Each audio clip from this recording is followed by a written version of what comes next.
Le professeur écologiste Robert Kisasa Kafouti de la faculté des sciences de l'université de Kinshasa donne plus de détails quant à ce qui concerne la grève des professeurs de l'UNIKIN. Malgré tous ces problèmes, il croit à un avenir meilleur des universités congolaises. Suivez ici son point de vue à travers cet extrait d'une émission réalisée avec lui à distance. D'une manière générale, en rapport avec ce que je viens de voir, je trouve que vraiment les mesures sont respectées et surtout l'auditoire que je viens de voir est très bien aéré, ce qui permet la dilution de la Covid, du coronavirus dans l'atmosphère, ça c'est bien. Je vis la distanciation sociale est respectée et les étudiants ou les professeurs, tous ils ont des masques et c'est vraiment une très bonne chose. Donc nous, effectivement, la faculté des sciences, comme vous le dites, nous sommes là, nous respectons les dispositions qui ont été prises par notre équipe de riposte sur le terrain avec le docteur Bouyébé, aussi les instructions du chef de l'État et de remettre. Donc jusque-là, c'est qu'on a dit, ça va et on espère que ça va continuer. Ben, je voulais seulement dire que ça joue également sur les effectifs. Vous voyez, dans cette université, il n'y a pas beaucoup d'étudiants. Ça marche parfaitement bien. Mais on espère que dans les jours à venir, nous allons s'y prendre le même dispositif à l'université de Kinshasa, par exemple, ou à l'UPEN, où il y a beaucoup d'étudiants. Donc, c'est ça le grand problème qui pourra peut-être se poser. Mais pour Bounia, là, ça va. Donc, nous avons 4 points qui nous ont poussés à aller en grève. Nous avons le premier point. Donc, nous avons, en fait, nous revendiquons, il y a le manque à gagner. Le manque à gagner, je vais expliquer tout ce que je viens de citer. Il y en a 4. Il y a le manque à gagner, il y a les trop perçus, je vais expliquer. Et il y a l'élection du recteur. Et enfin, il y a une condition très, très importante qui est l'amélioration de conditions de vie des professeurs, l'amélioration des conditions socio-professionnelles. Alors, en rapport avec le manque à gagner, le manque à gagner, vous savez que notre université fonctionne sur base de partenariats avec les parents.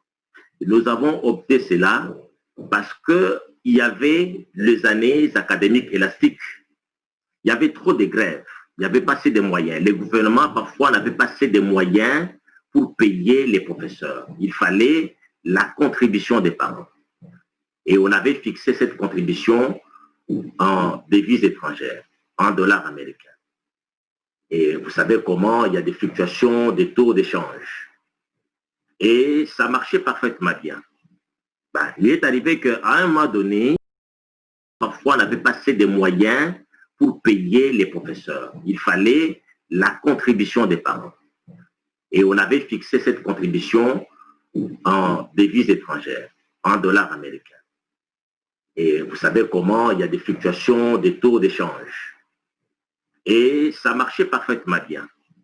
Ben, il est arrivé qu'à un moment donné, un des ministres a pris la décision, peut-être une décision que moi, personnellement, je considère comme décision politique, de satisfaire les étudiants en essayant d'ajuster les taux d'échange. Les taux d'échange. Au lieu de 180, les taux d'échange, les étudiants devaient payer 92 000 francs congolais. Et c'est fait que les professeurs, il fallait une compensation de la part du gouvernement et le gouvernement avait promis qu'il y aura des compensations. Les étudiants vont payer la moitié et nous, on va ajouter pour ajuster les taux du jour. Mais jusqu'à présent, ça n'a pas marché. C'est ce qui fait que les professeurs revendiquent. Et c'est juste 2 mois. 2 mois de manque à gagner. Les 2 mois, c'est combien? S'il faut convertir en dollars, cette monnaie locale, c'est 400, donc c'est pour 450 dollars seulement. C'est ridicule de dire ça, mais c'est 400 dollars, 450 dollars. Alors, deuxième point, c'était donc le trop perçu. Le trop perçu, c'est quoi? Il y a eu un concessionnaire qui est venu avec des voitures, il fallait prendre des crédits. C'était en collaboration avec le gouvernement. il fallait les crédits de voitures. Et les professeurs, certains professeurs avaient souscrit. Mais il fallait retenir maintenant sur leur salaire. Il fallait retenir.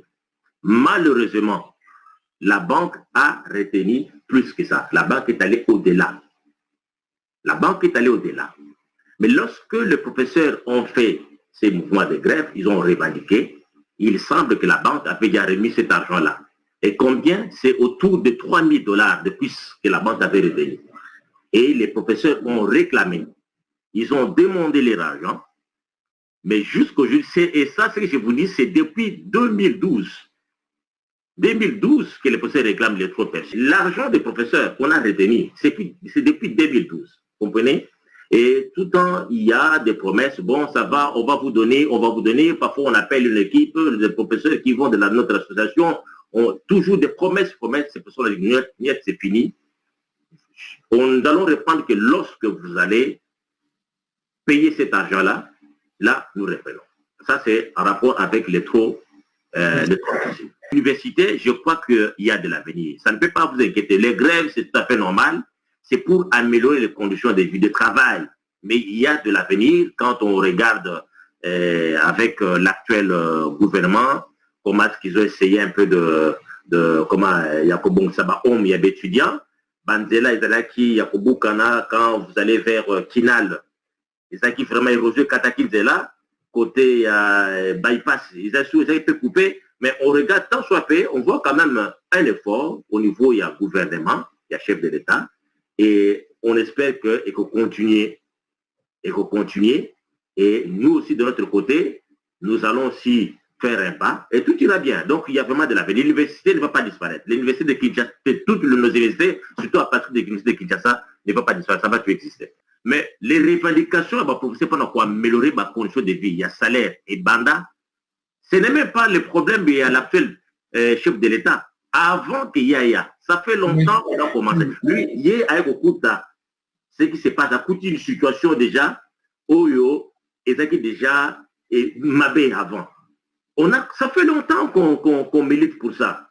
On se dit, mais les professeurs ne peuvent pas être mendiants, qu'il passe tout son temps dans le bureau, avec un conseiller, avec beaucoup d'humiliation, tout ça. Et moi, PC instruction, on a vu comment les professeurs sont humiliés dans le bureau lorsqu'ils vont travailler en ville. On a vu ça.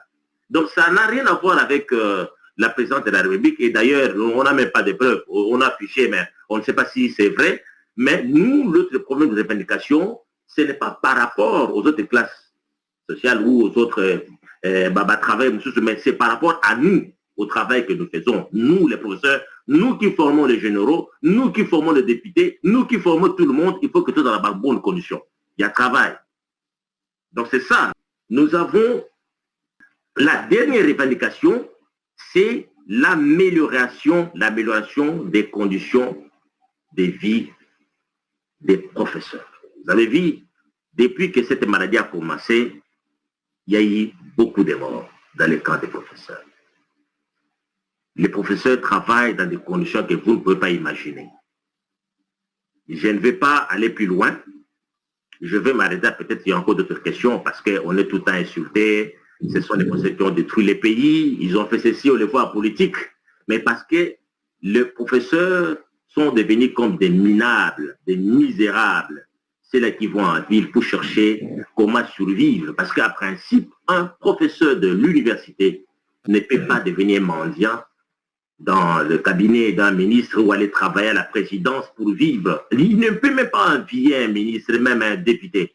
Mais aujourd'hui, dans votre pays, dans notre pays, les professeurs sont chosifiés.